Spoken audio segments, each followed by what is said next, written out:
The morning Joseph Mercer rode into Callahan land with a repossession order tucked inside his vest pocket, he expected to find a struggling widow and a horse worth arguing about, not a woman standing barefoot in a muddy paddock, whispering to a paint stallion like she was reciting scripture to a congregation of one. The year was 1874, and the territory of New Mexico was not a gentle place for the gentle-hearted. Dust lived in everything, in the curtains of homesteads, in the cracks of a man's knuckles, in the spaces between hope and ruin. The Santa Fe Trail had carved its memory into the land, and the railroads were pushing west with the ambition of men who had never once watched a sunset from a saddle. It was a time of expansion and erasure, of fortune built on backs that bent and broke, and of beauty so raw and unrelenting that a person could stand in the middle of a flat mesa at dusk and feel certain that God was either very present or very far away.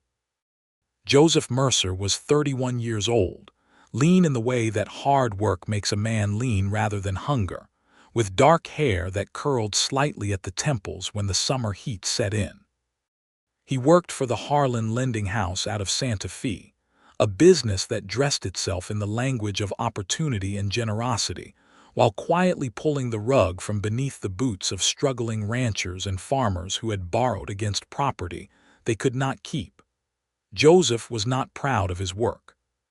He had told himself, more than once in the silence of long rides between assignments, that the job was temporary, that he was saving toward something better, that he was not a man defined by the papers he carried.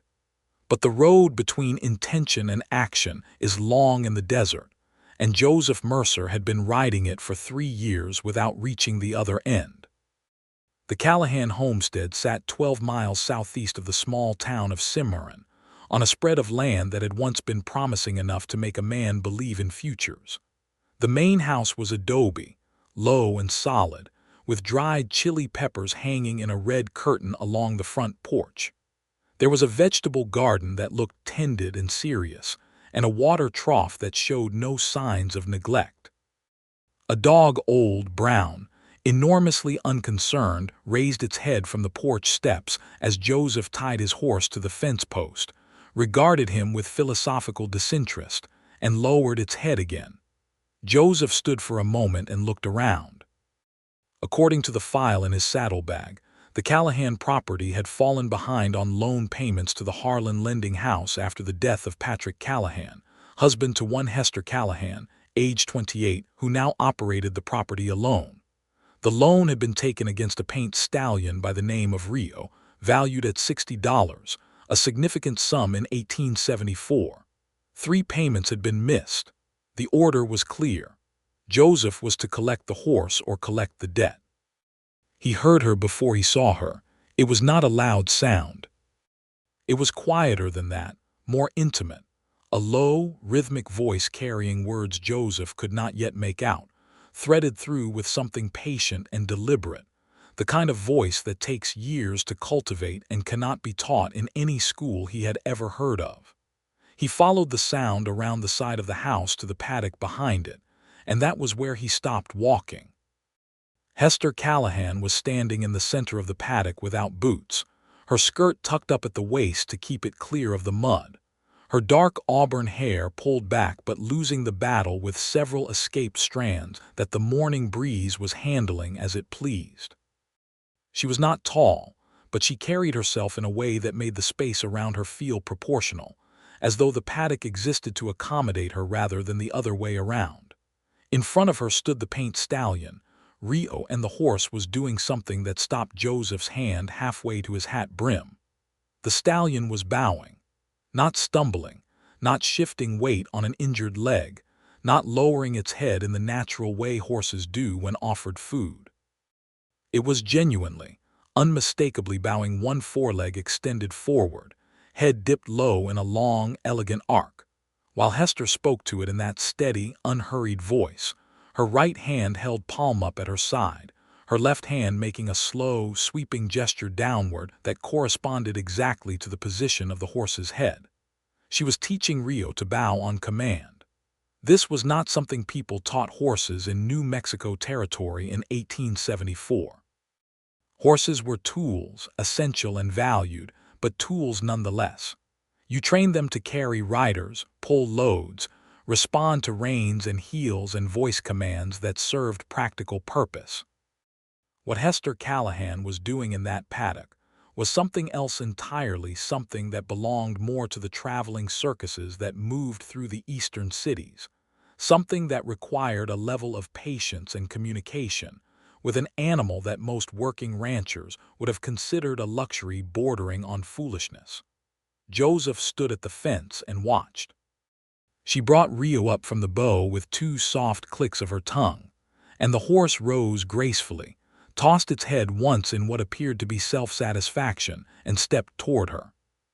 She put her forehead against the stallion's broad nose, closed her eyes for just a moment, and laughed, and the sound of that laugh undid something in Joseph Mercer's chest that he had not known was fastened shut.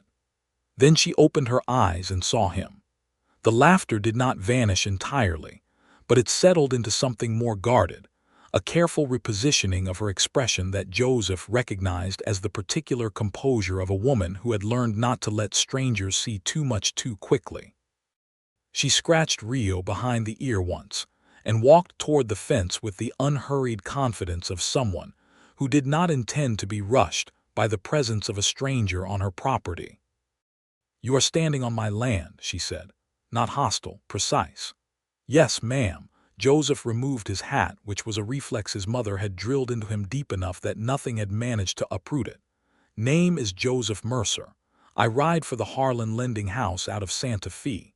I have a paper here regarding a loan taken against a horse." He paused because her expression had not changed, and that particular stillness told him she already knew exactly what he was here for. "The stallion by the name of Rio. I know what the paper says," Hester replied. She rested her arms on the top rail of the paddock fence and looked at him with brown eyes that were neither cold nor warm but sharply attentive, the way a woman's eyes get when she has been managing impossible situations for long enough to have developed a talent for reading the character of a problem quickly. "I also know that I am 47 days behind on the 3rd payment, not 60, and that the contract my husband signed specifies 60 days of default before the lender has the right to repossess." Joseph blinked. He had not expected that. Most people he came to did not know the specifics of their own contracts. They knew they owed money, they knew they were behind, they knew the moment a man from the lending house appeared on their property that something was being taken. The specifics of default timelines were not things that grieving widows managing homesteads alone typically had at hand on a Tuesday morning. "You have read the contract," he said. "Several times," she confirmed. "Every word." He reached into his vest and pulled out the repossession order. He had looked at the file before riding out this morning, but he had not looked at the original contract because repossession orders from Harlan did not typically require cross-referencing. He felt with some discomfort the possibility that he had ridden 12 miles on bad information. "May I see the contract?" he asked. She studied him for a moment. Behind her, Rio had wandered to the water trough and was drinking with the casual dignity of a horse that had recently performed and knew it. Hester pushed off from the fence, walked to the house, and came back 3 minutes later with a folded document that she handed to him through the fence rails without theatrics. Joseph read it. She was right. 60 days of consecutive default from the date of last payment. He calculated the days himself, standing there at the fence, and arrived at 47.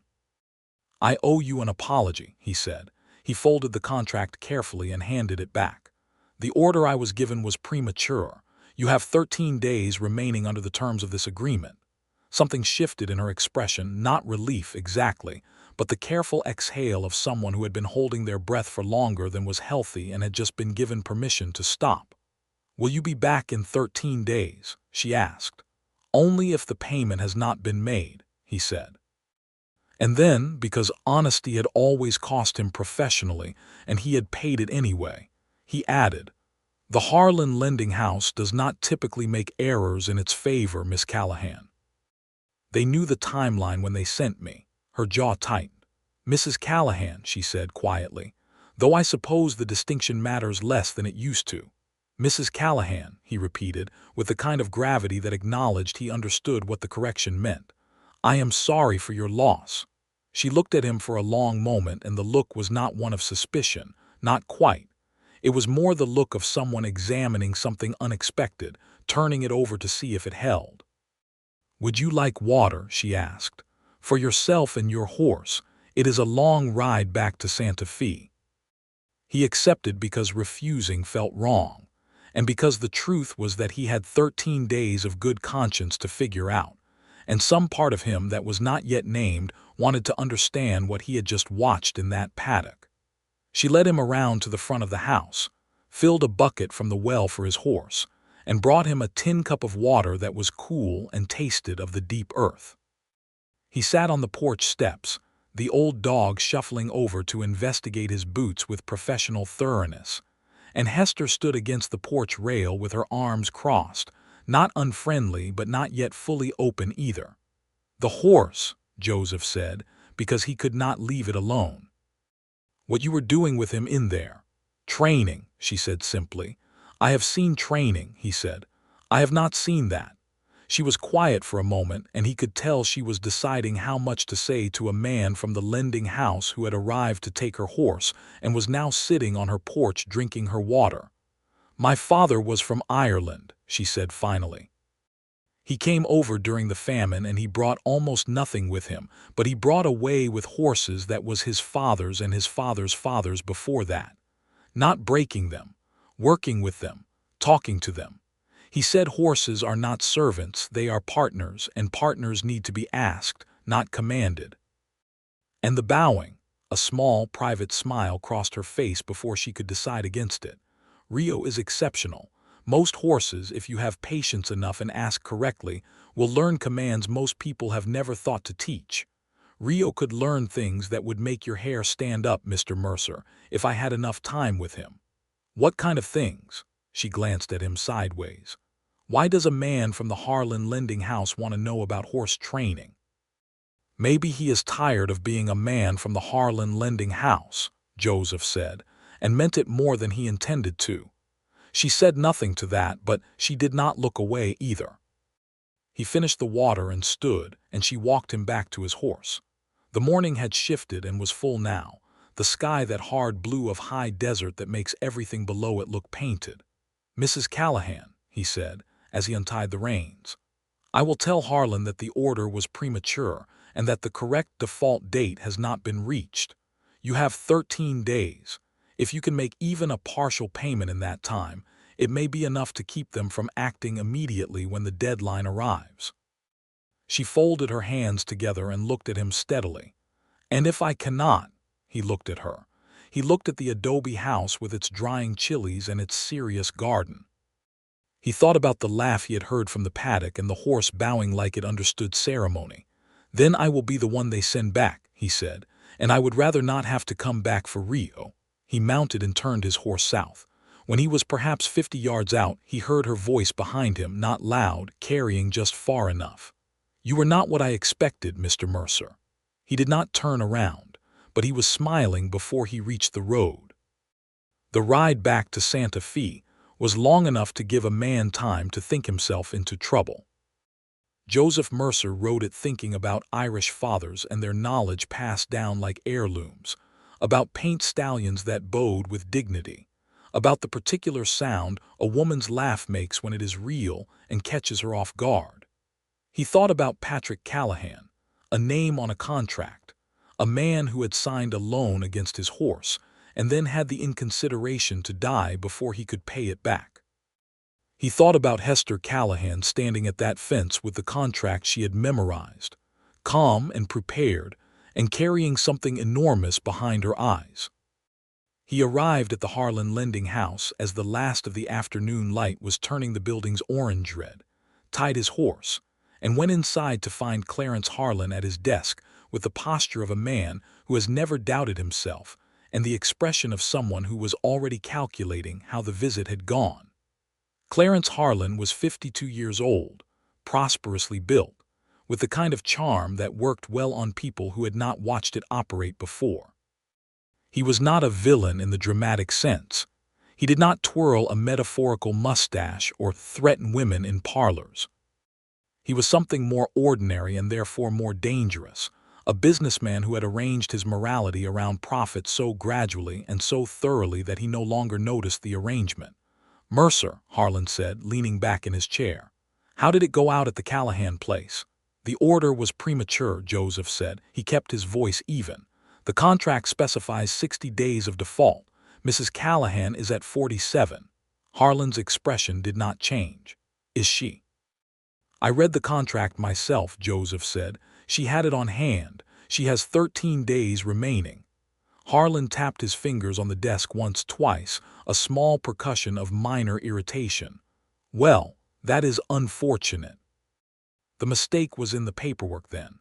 "Yes," Joseph said, "a mistake." The word sat between them and neither man examined it out loud. "You will go back in 13 days, Harlan said, "if no payment has been made." "Yes," Joseph said. "The horse is worth $60. The loan amount was 50. There is interest accrued." Harlan picked up a pen and made a note. "I expect you to bring back either the payment in full or the horse." Joseph nodded and left. He went to the boarding house where he kept a room, sat on the edge of the iron frame bed, and looked at the water-stained ceiling for a while. Then he went to his saddlebag and found the notebook he carried for ledger work, and he wrote down the name Hester Callahan and next to it the date 13 days from now. And then he sat with the notebook open on his knee and did not write anything else. He had been to dozens of homesteads in 3 years of this work. He had collected horses and plows and a dairy cow once, and a spinning loom that had belonged to a woman's grandmother, and he had carried the paperwork in his vest and the discomfort in his chest like a second occupation. He had told himself repeatedly that the people who borrowed money knew the risk, that the contract was clear, that commerce required consequence. He had been reasonably convincing on all of it until this morning. Something about a barefoot woman teaching a horse to bow in a muddy paddock had made the argument feel considerably thinner.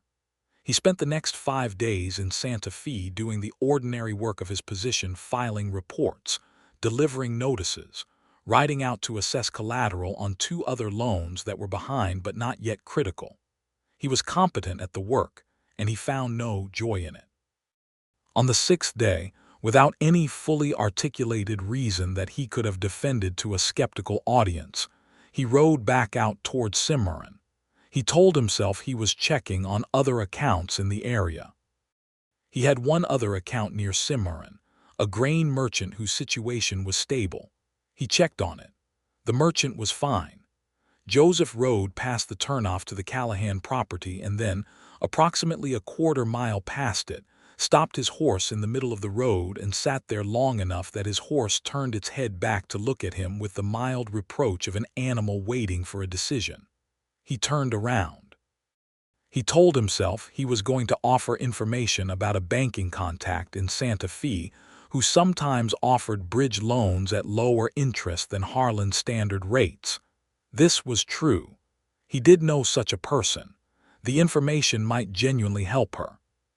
He was not going there because of the laugh, or the barefoot certainty of her in that paddock, or the way she had looked at him when she said he was not what she expected.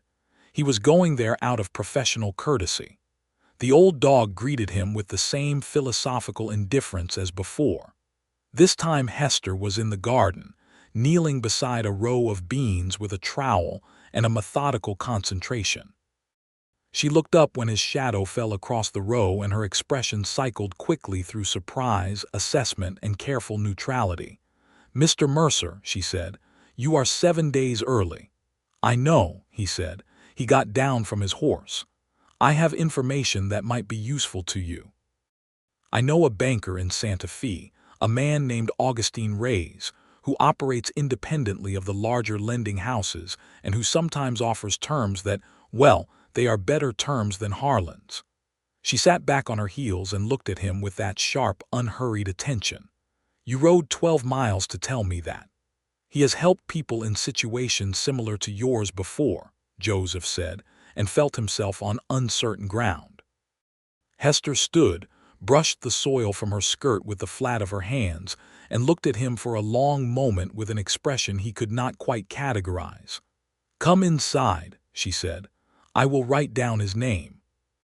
The inside of the Callahan house was clean and sparse, and had the quality of a place that was being held together with care and intention. There was a table and 4 chairs, a cook stove with a good iron pot on it, a bookshelf with perhaps 15 books that had the look of being read rather than displayed, and a framed photograph on the mantelpiece of a man and a woman on what appeared to be a wedding day. The man in the photograph had a wide, kind face. Joseph looked at it briefly and then away. Hester wrote down the name Augustine Reyes on a piece of paper, and Joseph added the street address from memory. She folded the paper and set it on the table. "Would you like coffee?" she asked. "If you have it to spare," he said. She did.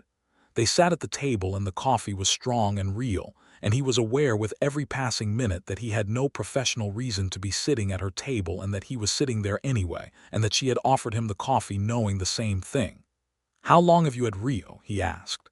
Her expression softened in a way that had nothing to do with him, that was entirely about the horse. 4 years. Patrick bought him as a 2-year-old from a rancher near Taos. He paid more than he should have, which was very like Patrick, a small, complicated smile. Rio was already different then. Smarter than most horses, more interested in people. Patrick always said he was more dog than horse in terms of wanting to understand what was being asked. And the training, the way you work with him. You learned that from your father. From my father's methods, yes, though I have pushed further than he did. She wrapped her hands around the tin cup. My father trained horses in County Cork before the famine took everything. He had a way of communicating with them through body language and patience, and small signals, that I watched from the time I could walk. He always said the horse is not trying to resist you, it is trying to understand you, and if it cannot understand you, that is the rider's failure, not the horse's. And the bowing. The bowing is new, she said, with a quiet pride that she seemed almost shy about. I began working on it 2 months ago. Rio has it now almost perfectly, but the bow is only the beginning of what I want to teach him. What else? Joseph asked, and he was genuinely asking, leaning forward slightly with the coffee cup forgotten in his hand. She hesitated, and he could see her measuring how much she wanted to trust him with this. Then she seemed to make a decision. There is a horse in the historical records, and I have read what I can find in books about this from centuries back in Europe, in what was called the high school of horsemanship. Movements that horses can perform that look almost like they are dancing. A rearing movement done in rhythm, turns on the hindquarters at a collected pace, a stepping movement at a walk that is so elevated it barely looks like a walk at all. She paused. People called it airs above the ground. Some of those movements were done in battle, in the cavalry, but most of them were done as art, because men who loved horses wanted to discover every beautiful thing a horse was capable of. Joseph sat with that for a moment. "And you believe Rio can learn those things," he said. "I believe Rio is already trying to show me things," she said. "Half the time when I go to the paddock it feels less like I am teaching him and more like we are discovering something together." She stopped, looked at the coffee cup, and laughed once, that same laugh he had heard through the paddock fence, catching her off guard. "That sounds foolish." "It does not," he said, and he meant it so completely that it surprised them both. The silence after that was the kind that sits differently from an empty silence. It had weight and warmth, and both of them were feeling it. "Mr. Mercer," she said after a moment in a measured tone, "what is it you want to do? Not for the Harlan lending house. You." The question landed on him with a directness that he was unprepared for. He was quiet for long enough that it might have seemed rude if she had not been watching him with patience. "I want land," he said finally. "Not a great deal of it, a piece of something, somewhere I can raise horses, good horses, not collected and sold and traded as assets but worked with and trained. I am a decent rider and I know horses well enough, but I have been spending 3 years serving a different ambition." He paused. I have been spending 3 years waiting to start my own life and doing Harlan's work in the meantime.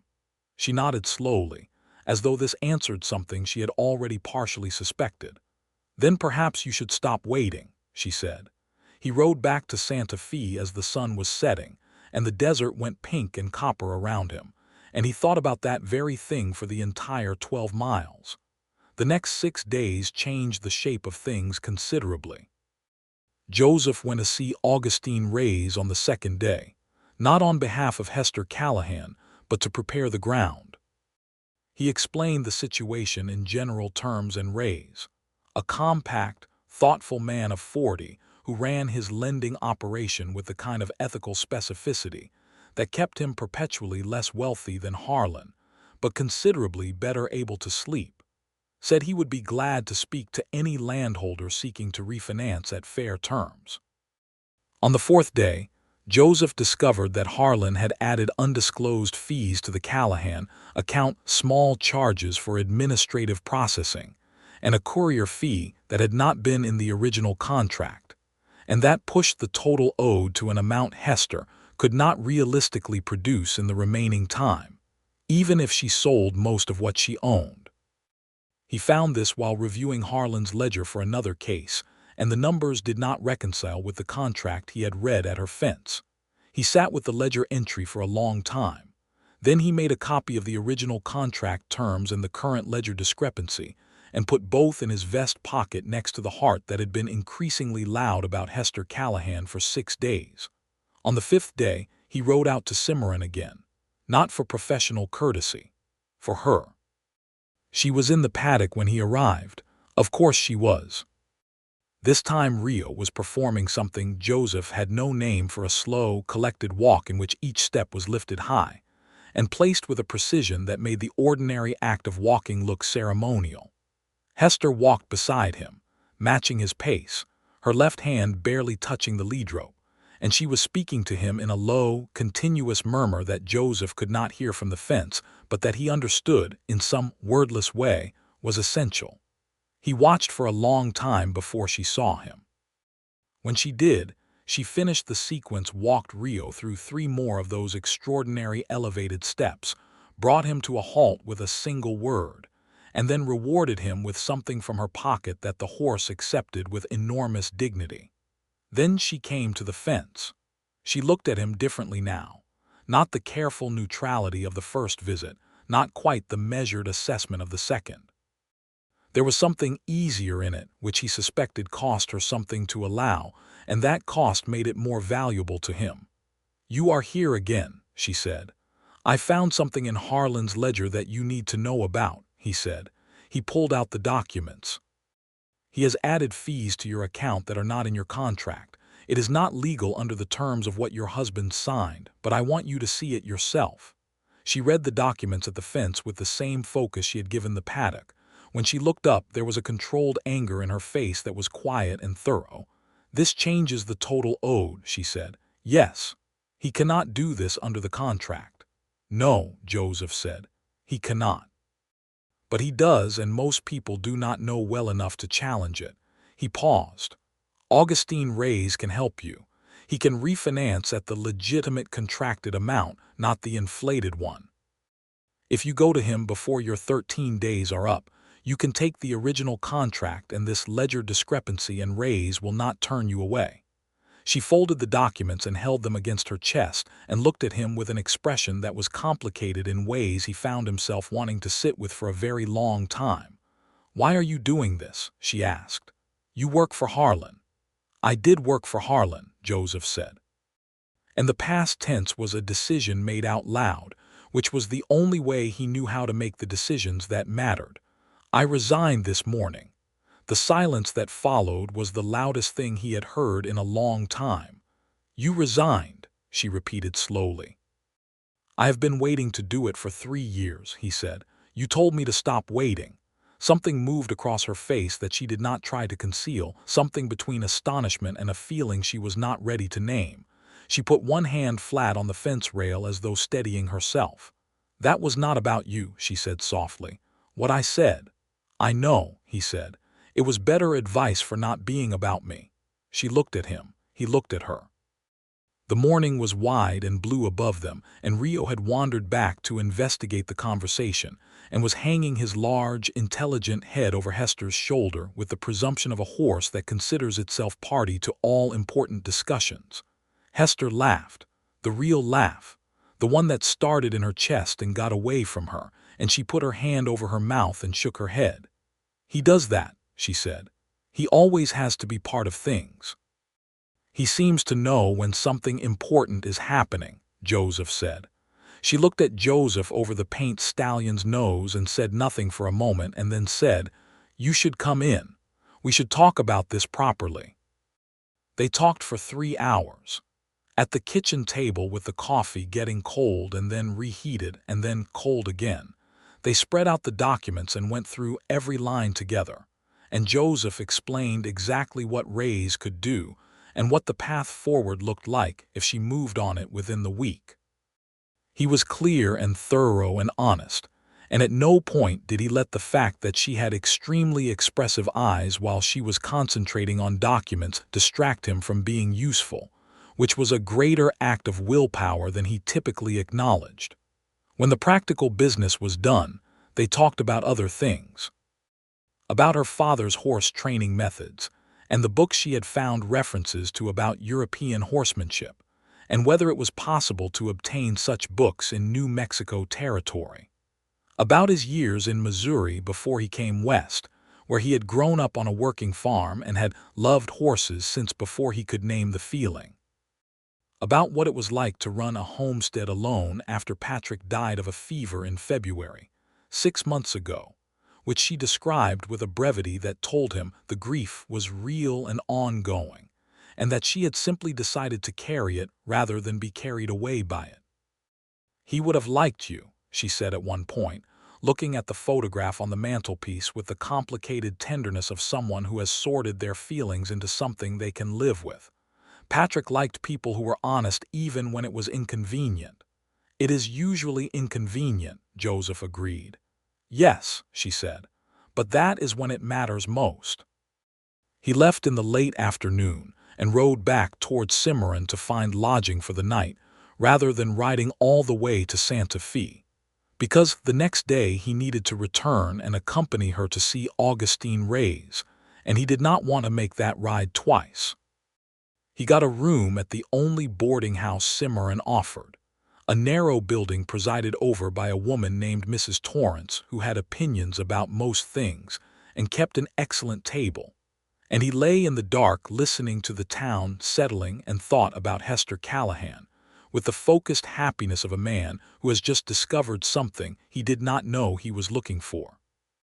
The next morning they rode to Santa Fe together, her on Rio and him on his own horse, and the road between Cimarron and Santa Fe in the early summer is one of the most beautiful stretches of land in the territory, wide and rolling, with the Sangre de Cristo Mountains in the distance wearing their perpetual calm, and sage everywhere making the air smell like something ancient and clean. They rode mostly in companionable quiet, but the quiet was the easy kind, the kind that means two people do not need to fill every moment with words because the company itself is sufficient.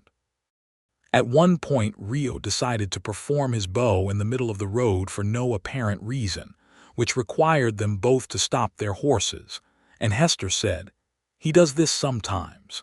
He just wants acknowledgement," with such fond exasperation that Joseph had to look away toward the mountains so she would not see how much it affected him.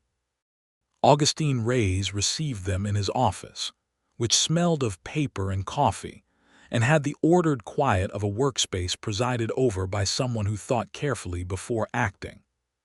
He reviewed the contract, reviewed the ledger discrepancy Joseph provided, and spent 15 minutes asking Hester questions that she answered with the precision of someone who had spent months learning to be her own advocate.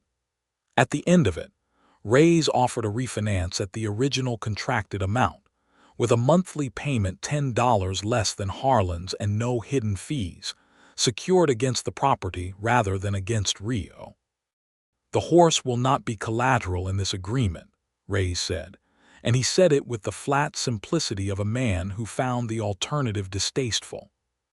Hester pressed her lips together and looked at her hands for a moment, and Joseph, sitting beside her, did not reach for her hand because it was not yet the moment for it, but he was aware of the space between his hand and hers with a precision that was new to him.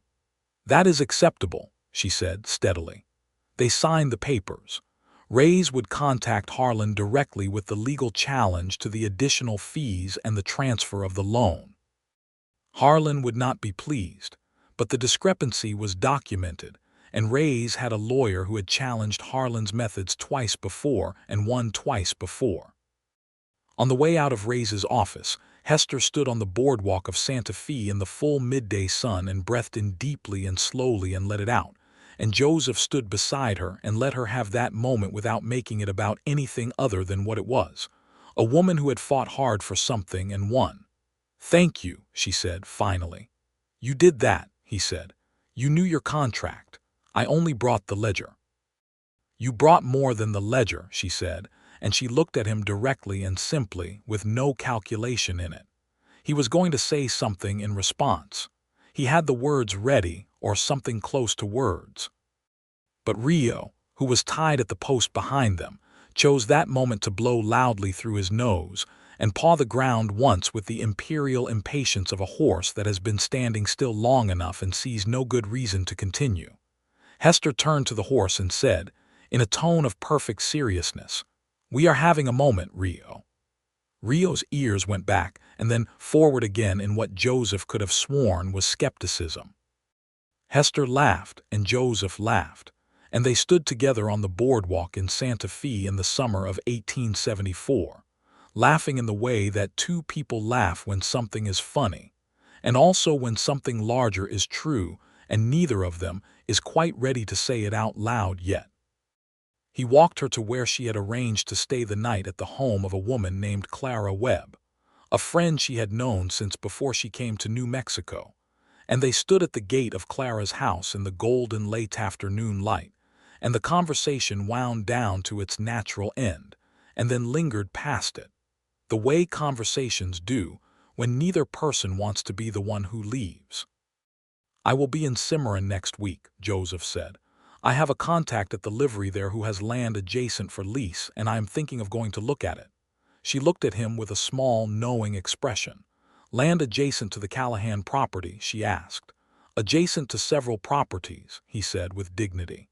"I see," she said, and the small, knowing expression did not go anywhere. "You could tell me if Rio is ready to learn anything new," he said. "If you are not opposed to company during training." She was quiet for a moment. The evening air was warm and carried the smell of piñon from somewhere nearby. "I am not opposed to it," she said.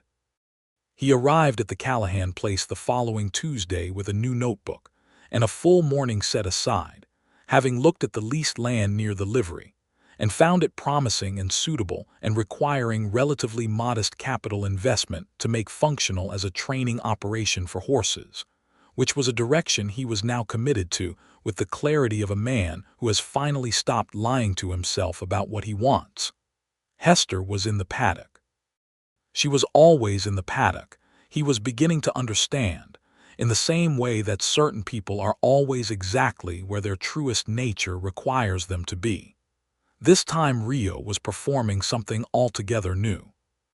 The horse was executing a slow trot in a circle, but the trot was not a normal trot. Each step was elevated and suspended, a beat of silence between each footfall, making it look less like locomotion and more like a slow, continuous act of levitation above the earth. Joseph stood at the fence with his notebook and watched, and after perhaps 10 minutes Hester brought Rio to a halt and turned to find Joseph there. "That is the passage," she said, coming to the fence with brightness in her face that she was not concealing. "It is one of the high school movements. I have been working toward it for months, and this morning he understood it. He just suddenly understood it." She put her hands on the fence rail, and the joy in her was genuine and complete, and it made the morning feel like a ceremony. "It is extraordinary," Joseph said, and the word was entirely inadequate.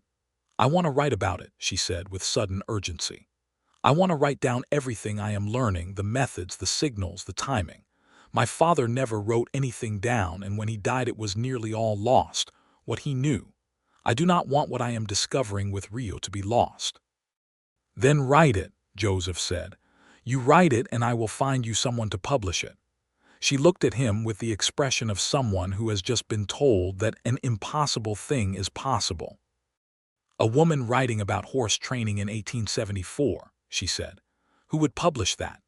"Someone with the sense to recognize that what you are doing is something nobody has done before in this part of the world," Joseph said. "That is a story worth publishing regardless of who wrote it." She looked at him for a long moment. The morning was already warm, and Rio was standing quietly behind her with the composed patience of a horse that has done good work and knows it. "You are different," she said, in the careful tone of someone identifying something real. "So are you," he said, and it was not a flattery, it was an observation, the truest one he could make. They spent the morning in the paddock together. Joseph watched and asked questions that were genuine rather than polite, and Hester explained and demonstrated, and at one point, guided him into the paddock himself to stand in the correct position to signal Rio for the bow.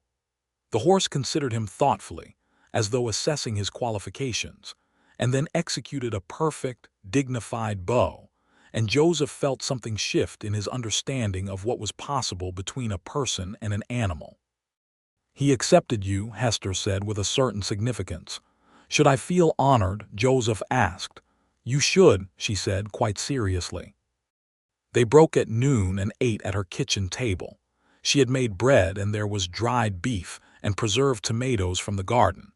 And they ate with the comfortable naturalness of people who have stopped performing at each other and have started simply being in the same space. He told her more about his plans for the leased land, the horses he intended to work with, the small income he had saved over 3 years of Harlan's work that was enough to begin. She asked questions that showed she understood the practical realities involved, and offered observations about the terrain and the water access that were locally specific and genuinely useful, the knowledge of someone who had lived in this land for 4 years and paid attention. He came back Thursday, and the following Monday, and the Monday after that.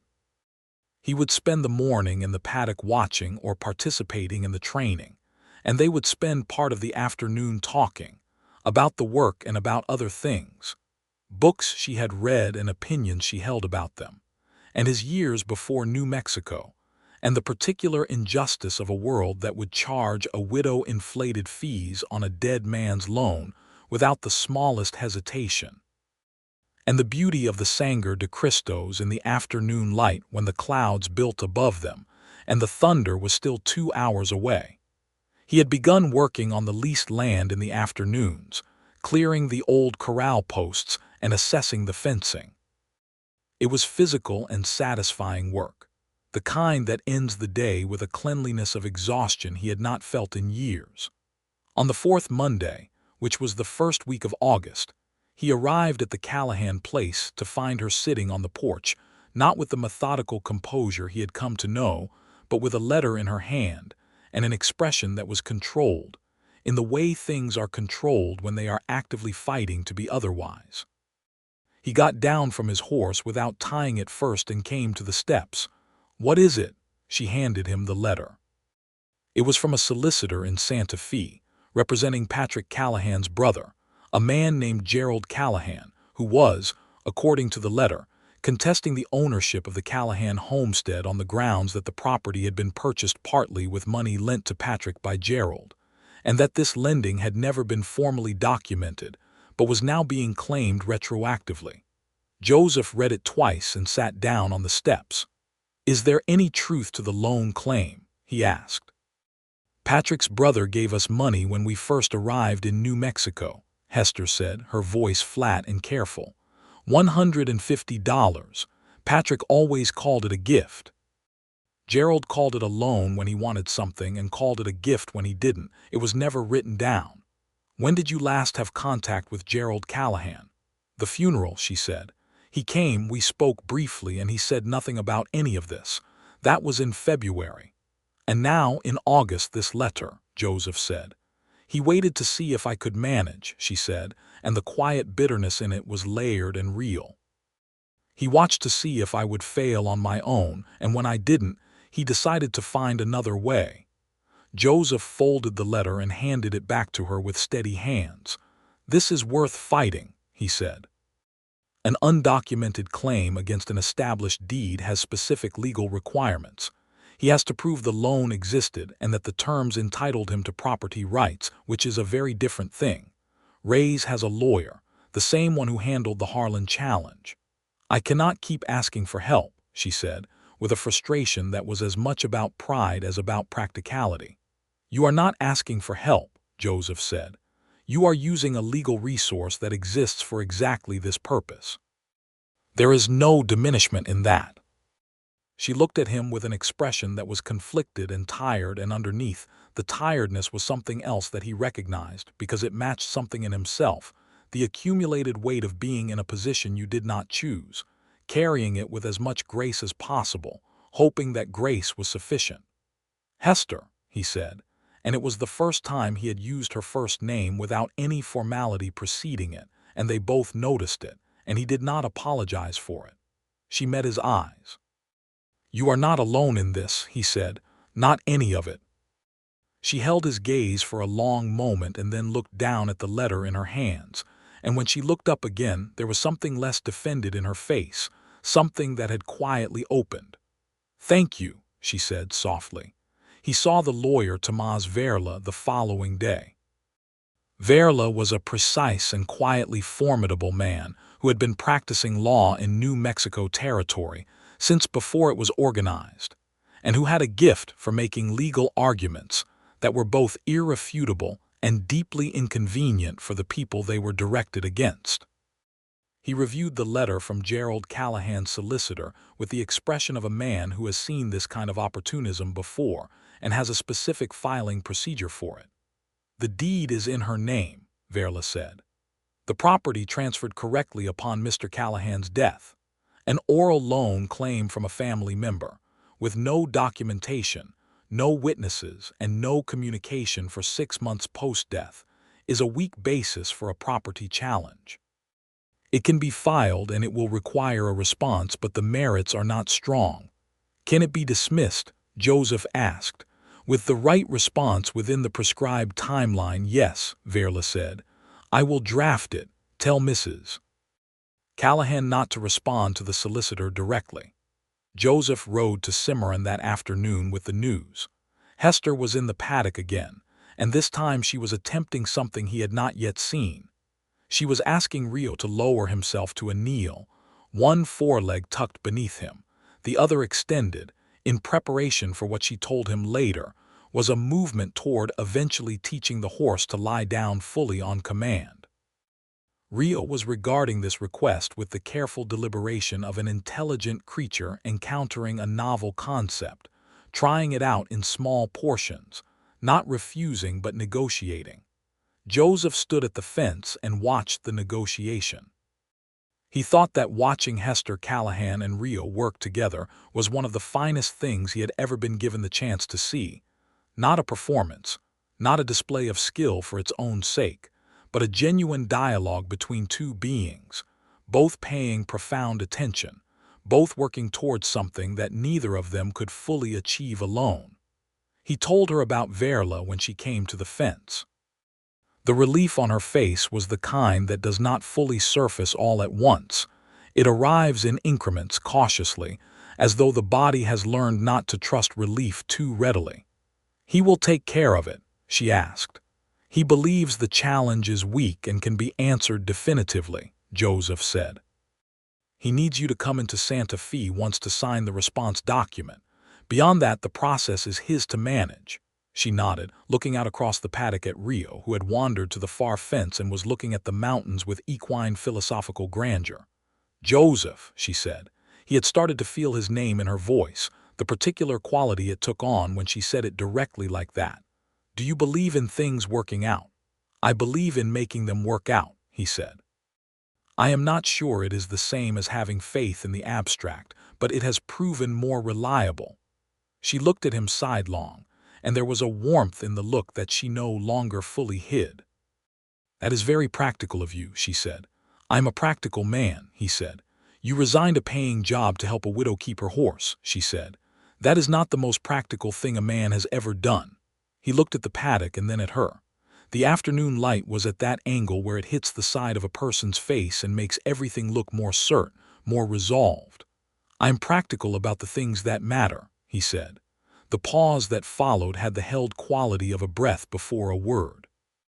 And then Hester said, in a voice that was quiet and deliberate, and not asking anything more than the exact thing it was asking, "Do I matter to you? I need to know plainly." The question was so direct and so brave that he felt a rush of something that was not surprise but was close to it, the rush of meeting a kind of honesty you had been hoping for without knowing how to ask for it yourself. "Yes," he said with the same plainness. "You do, more than I expected and more than I can call practical." She looked at him. He looked at her. The mountains were where they always were. Rio was still contemplating them. "I am still grieving Patrick," she said. Not as a warning or a withdrawal, but as a fact offered with full honesty. "I am not past that, and I will not pretend to be." "I am not asking you to be past it," Joseph said. "I am asking nothing except to be here, in whatever way is useful and welcome." She was quiet for a moment, looking down at her hands on the fence rail, the capable, soil-stained hands of someone who had been working this land alone for 6 months with absolute determination. Then she looked up and met his eyes with a steadiness that was one of the most beautiful things he had ever seen. "Being here is welcome," she said. He reached over and covered her hand with his, once briefly, and she turned her palm up and held his hand for 1 second before releasing it. And that was the whole of it, and it was enough. And the afternoon continued around them with the wide, unhurried generosity of a land that has been here before and will be here after, and does not need anything to be other than what it is. The summer deepened and the challenges resolved themselves through the stubborn application of documentation, legal response, and moral stubbornness. Verla filed the response to Gerald Callahan's solicitor, and Gerald's challenge collapsed within 3 weeks when his solicitor, faced with Verla's detailed rebuttal of the undocumented claim, advised him that the case was not worth pursuing. Harlan accepted the transfer of the Callahan loan to raise without public objection, though Joseph heard through mutual contacts in Santa Fe that Harlan had described him as naive, which Joseph counted as a compliment. Joseph's leased land in Cimarron became, by September, something recognizable as the beginning of a horse training operation.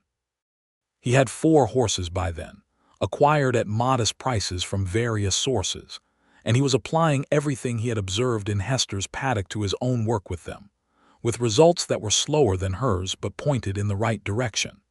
He was honest with himself that he did not have her gift, the ability she had to enter a horse's attention fully and communicate across the gap between species with an ease that looked like magic and was actually just patience carried to its highest expression. But he was learning, and she was teaching him, and the teaching had become one of the primary textures of the life he was building. He had dinner at the Callahan table most Tuesdays and Thursdays. He helped her bring in the late vegetable harvest in September, and they worked side by side in the garden in the September afternoon heat, with the easy rhythm of 2 people who have learned to share a space without ceremony. When the harvest was in and the sun was setting, she made apple pie from the orchard at the side of the house, 4 trees, gnarled and old, that were producing their last serious yield of the season.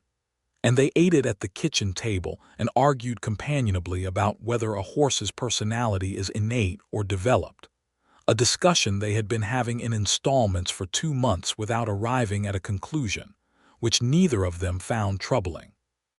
The old dog, whose name turned out to be Biscuit, had declared Joseph an acceptable person sometime in July, and now sat on his boot when possible, which Joseph accepted as the significant honor it was. In October, he asked her to walk with him to the edge of the property, where the land opened onto a long view east toward the plains. The evening was clear and cold, and the sky above was doing the particular thing that October skies in New Mexico do, which is to burn very slowly in 3 or 4 consecutive colors before going dark, as though reluctant to end. They stood at the fence line and watched it, and Joseph had his hands in his coat pockets and Hester had her arms crossed against the cold, and he had been building towards something for weeks that he thought she probably already knew was coming, because she was not a person who missed things. "I am going to say something," he said. "I thought you might," she said. "I love you," he said, simple and direct and with the complete commitment of a man who does not say things he does not mean. "I have been in love with you since you stood in that paddock without your boots and told a horse it could do something that nobody had thought possible, and I have been trying to be patient about saying it, but I would rather say it and hear whatever the answer is than carry it any longer." She was quiet. The sky burned. Biscuit had followed them out and was sitting on Joseph's boot with his head on his paws. "I love you too," Hester said, in a voice that was entirely steady and entirely meant. "I have been knowing it for quite some time and being careful about it, because I did not want to confuse gratitude for love or loneliness for love. But what I feel when you are here and what I feel when you are not here are two very different feelings, and I am satisfied that I know which one is which." He turned to her, and she turned to him, and the dying light was doing everything it could for them, which was considerable. He put his hands on her face, and she put her hands against his chest, and he kissed her in the October cold with the tenderness of a man who understands that some things require patience, and that when they arrive they are worth every day of the waiting. When they separated, she was smiling with her eyes closed, and then she opened them and the smile included him directly, and he thought that no view, including the burning October sky, had ever compared. "You should know," she said, "that Rio approves of you. He does not bow for people he does not approve of." "I am aware," Joseph said gravely. "I considered it a credential." She laughed and took his hand, and they stood at the fence line until the sky went dark and the stars came up, and Biscuit moved from Joseph's boot to Hester's boot with a pragmatism that suggested he was the most adaptable member of the household. They were married in December of 1874 in the small church in Cimarron, in a ceremony attended by Clara Webb and Augustine Reyes and Tomás Verla and Mrs. Torrance from the boarding house, and 4 of the ranching families nearby who had become friends through the various crises of the autumn. There was no organ, but there was a fiddle player named Pedro who had an extraordinary right hand, and Hester wore her best dress, which was deep blue and made her eyes do something extraordinary in the winter morning light. And Joseph stood at the front of the church in the one good suit he owned with the particular expression of a man who is in the exact right place at the exact right time and knows it. Rio wore a red ribbon in his mane for the occasion, which Hester had tied there that morning, and he was tied at the post outside the church where he could observe proceedings through the open door, with the proprietorial interest of a horse who considers himself deeply involved in any important event in his person's life. After the ceremony, outside in the cold December air with their breath making small clouds, Joseph put his arm around Hester and looked at the mountains and the clear winter sky and felt the particular completeness of a life that has stopped being deferred and started being lived. "Mrs. Mercer," he said, trying it. "Mr. Mercer," she said back, and her voice was warm and laughing, and his, entirely. The winter passed in the deep particular peace of 2 people making a shared life from scratch, which is both more work and more joy than either alternative. Joseph moved his operation fully to the land adjacent to the Callahan homestead, which was now the Mercer homestead, and by February he had 6 horses in training and a reputation in the Cimarron area as someone worth consulting about animals that were difficult or poorly understood. He was not Hester. He could see the distance between his patients and hers and estimated it would take years to close it, but he was improving with a consistency that she affirmed without flattery, which was the only kind of affirmation he trusted.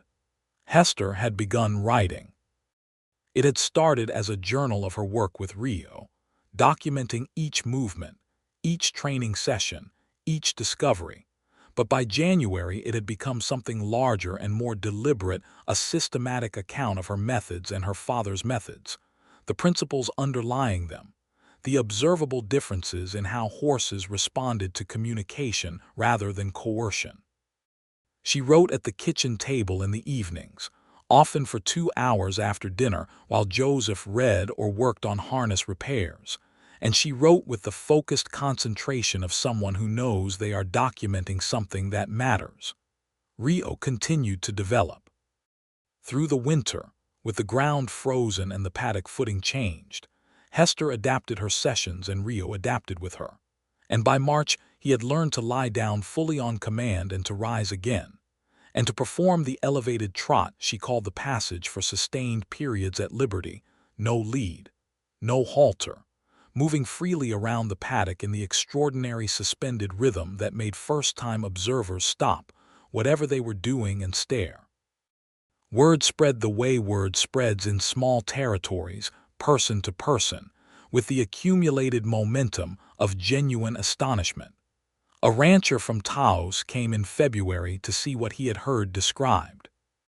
He brought his wife, who was skeptical. They stood at the Mercer fence for an hour watching Hester work Rio and drove home in silence, the wife having said as they left, "I have never seen anything like that in my life," in the tone of someone changing their mind about something fundamental. The rancher sent 2 friends the following week. They brought their horses.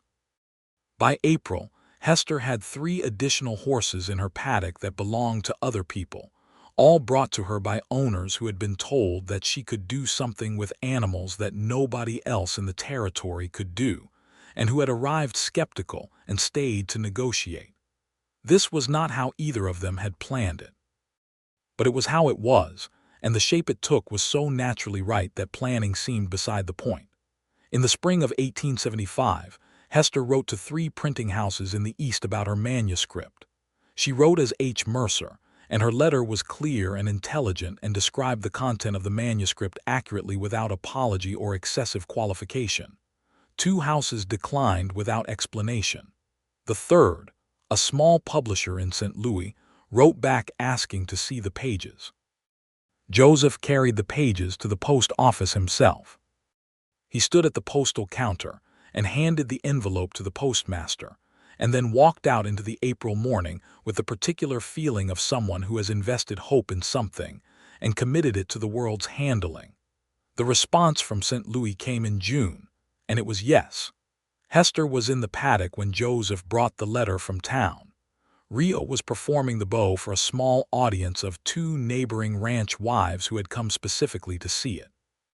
Hester had her back to the fence, focused entirely on Rio, and the 2 women whose expressions were that particular combination of delight and disbelief that Rio's bow reliably produced. Joseph stood at the fence and waited. When the session was done and the ranch wives had gone and Rio was at his water trough with that same composed post-performance dignity, Joseph held the letter over the fence. She opened it and read it once and then read it again. And then she looked at Joseph over the letter with an expression that was joy in its clearest form, without any complication. "They want to publish it," she said. "I know," he said. "It says that." "They want to publish it," she said again, "because some things need more than one pass to become real." He opened the paddock gate and walked in, and she walked toward him, and he caught her when she came, and she pressed her face against his shoulder, and held on with the full, unguarded relief of someone who has been working towards something for a very long time and has arrived. He held her in the paddock while Rio watched them with the benevolent attention of a horse that has been part of everything and knows it. The summer of 1875 was the fullest summer of Hester Mercer's life, and of Joseph Mercer's life, and they said this to each other once in August while sitting on the porch in the evening, with the last of the day's heat lifting off the land in visible waves. It was not a complicated statement. It was just true. The manuscript was titled, at the publisher's suggestion with Hester's approval, "The Patient Method, Training Horses in the European Tradition of the High School." It would arrive in print the following spring, and it would circulate in ways that neither of them could fully anticipate, reaching eventually the hands of horse trainers in 3 states, 2 of whom would write to Hester with questions that she answered with the same patience and precision she brought to everything. But that was later. In August of 1875, the summer was full and immediate. Hester was pregnant. They had known for 6 weeks, since a morning in late June when the certainty of it had become undeniable, and she had told Joseph at the kitchen table with a directness that matched everything else about her. Joseph had sat very still for a moment and then had covered his face with his hands, and when he removed them his eyes were bright. "Are you all right?" she had asked. "I am more than all right," he had said, with the simple gravity of a man who means every syllable. They told no one for another 2 weeks, keeping it between themselves like something they were not yet ready to share with the world's handling, and during those 2 weeks Joseph was almost unbearably tender with her, which she found both touching and slightly exasperating. "I am pregnant," she told him in the 2nd week. "I am not fragile." "I know," he said. "I am tender as a matter of personal choice." "You were not this careful with me before," she observed. "I have more to protect now," he said, and said it with such complete seriousness that she could not be exasperated about it. They told Clara Webb and Augustine Reyes and Mrs. Torrance, and Clara cried in the specific productive way that Clara approached all strong emotion, and Reyes shook Joseph's hand with warmth, and Mrs. Torrance said she had expected this development and had opinions about both suitable names and suitable diets during confinement, some of which were useful. The pregnancy was uncomplicated in the physical sense, which Hester moved through with her characteristic practicality, modifying her paddock work in the later months but not stopping it, because, as she explained to Joseph and to the area doctor who came by in October, Rio and her training were not recreation, they were her work, and stopping work because of pregnancy was a notion that the realities of ranch life did not support. The doctor, a young man named Dr. Ellsworth, who had come west from Philadelphia with the sincere intention of being useful, listened to this argument with respectful attention and said that reasonable activity was perfectly fine, and that he had simply been told by Mrs. Torrance that he should advise against paddock work, which was Mrs. Torrance's instruction and not his own medical opinion. Hester thanked him and went back to the paddock. On a February morning in 1876, exactly 1 year after Patrick Callahan had died of a fever and left Hester to manage everything alone, their son was born. The birth was attended by the area midwife, a Navajo woman named Nadia who had delivered more children in this part of New Mexico than anyone had counted, and who operated with a calm and skill that made the whole process feel, not easy, but purposeful. Joseph was not permitted in the room, which was the custom of the time, but he sat outside the door on the floor of the corridor with his back against the wall and Biscuit beside him, and when the sound of his son's first cry came through the wood, he put his face in his hands exactly as he had at the kitchen table in June, and this time he was not trying to hide anything. They named him Daniel Patrick Mercer.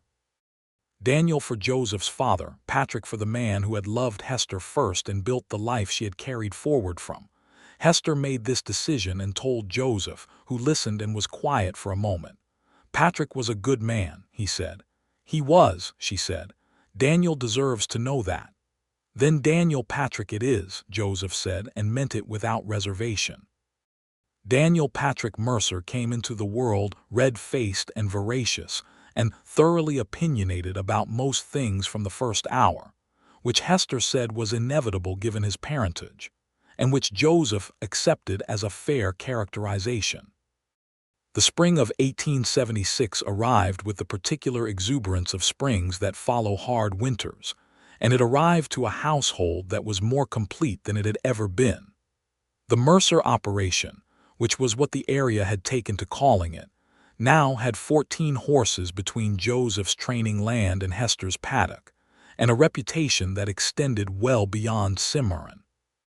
Joseph had hired a hand, a young man of 22 named Will Soto from Taos, who had an easy way with horses and an eagerness to learn that reminded Joseph uncomfortably of himself at the same age. Hester's book arrived from St. Louis in April, 12 copies shipped to the Cimarron post office in a brown paper parcel that Joseph collected and carried home with the solemnity appropriate to something that had been a year and a half in the making. He put the parcel on the kitchen table and they sat across from it and looked at it before opening it, which Hester would have found embarrassing to describe to anyone who had not been there.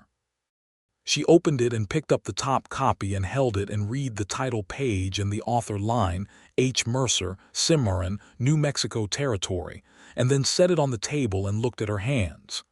"Hester," Joseph said. "I am fine," she said. "I am very fine." Her voice was not entirely steady. He reached across the table and covered her hands with his. Daniel, who was 2 months old and lying in the crib that Joseph had built in the corner, chose this moment to express an opinion loudly. They both laughed, and Hester got up to attend to him and Joseph picked up the book and read the first page, and it was exactly right, clear and passionate and full of everything she knew and everything she was, put into words the way she put everything. Precisely, honestly, without apology. That evening Hester took a copy to the Paddock and read a passage of it aloud to Rio, which Joseph observed from the fence with the full awareness that he was a man who had been given, against all reasonable expectation, a life that was exactly what he had wanted without knowing how to want it specifically. Rio listened to the reading with his ears forward and his large, dark eyes on Hester, and at the end he bowed, unrequested, with the gravity of a horse acknowledging a significant event. "He understands," Hester said. "I believe he does," Joseph said. The years that followed were not simple. No years on working land in New Mexico Territory in the 1870s were simple, but they were good, and the goodness was of the deep variety, the kind built from daily accumulated choices to be honest and kind and present, and to do work that matters. Gerald Callahan made no further legal claims. Harlan Lending House lost 3 clients to raise his operation within the year, and Harlan himself eventually sold the business and retired to somewhere east, and nobody in Cimarron mourned his departure. Will Soto learned enough in 2 years to begin his own modest training operation in Taos, and Joseph gave him a letter of reference that was entirely truthful and therefore excellent. Biscuit, who had been old when Joseph arrived, died peacefully on the porch in the summer of 1876. He was buried at the side of the garden, under one of the apple trees, and Hester put a flat stone over the spot, and Daniel, who was 7 months old and unable to attend in any ceremonially significant way, slept through the proceedings with the philosophical indifference that was apparently inheritable. They got a new dog that fall, a young one, brown and enormous and profoundly undiscriminating in its affections. Hester named it Rays, in honor of the banker, who was deeply flattered when he heard about it. 2 years after Daniel's birth, on a bright October morning with the aspens turned gold on the mountain slopes visible from the kitchen window, Hester's second child arrived. A daughter this time, born with the same red-faced urgency as her brother, and named Clara Ellen Mercer, Clara for the friend in Santa Fe and Ellen for Hester's mother who had died in Ireland before the famine was finished with the family. Daniel, who was by then a serious 2-year-old with Joseph's dark hair and Hester's brown eyes, and what appeared to be a fully formed personality that included strong preferences about which horses he was allowed to be near, took his sister's arrival as a matter requiring careful consideration. He stood at the side of the crib and regarded Clara with the philosophical uncertainty of someone encountering a significant unknown. "She is small," he said, with the precise critical tone of a 2-year-old. "You are also small," Joseph told him. "I am not small now," Daniel said with dignity. "No," Joseph agreed. "You are not." The book had a second printing in 1877 and a third in 1879. Letters came from horse trainers in Missouri and Kansas, and eventually from a man in Virginia who had read it and wanted to know if the methods could be applied to draft horses for work purposes and not just performance, a question Hester answered in 4 pages with references and diagrams. She began a second manuscript in 1878, more technical and more ambitious, building on the first. Rio was 11 years old in 1879 and showed no signs of diminishment. He performed his full repertoire of movements with the same precision, and Hester maintained the same evident satisfaction that he had always brought to the work. Younger horses trained by Hester and Joseph were learning from watching him, which was something that neither of them had anticipated, but that Rio appeared to find entirely appropriate. On a September evening in 1879, Hester and Joseph sat on the porch as they often did after the children were in bed, with the last of the warm season's warmth still in the air and the first hint of autumn cold beginning at the edges of it. The dog Rays was at their feet. The horses were quiet in their paddock. Daniel could be heard through the window asking one more glass of water with the inexhaustible inventiveness of a child who is not ready for sleep, and Clara's silence indicated she had already surrendered to it. "Do you know what I was thinking about today?" Hester said. "Tell me," Joseph said.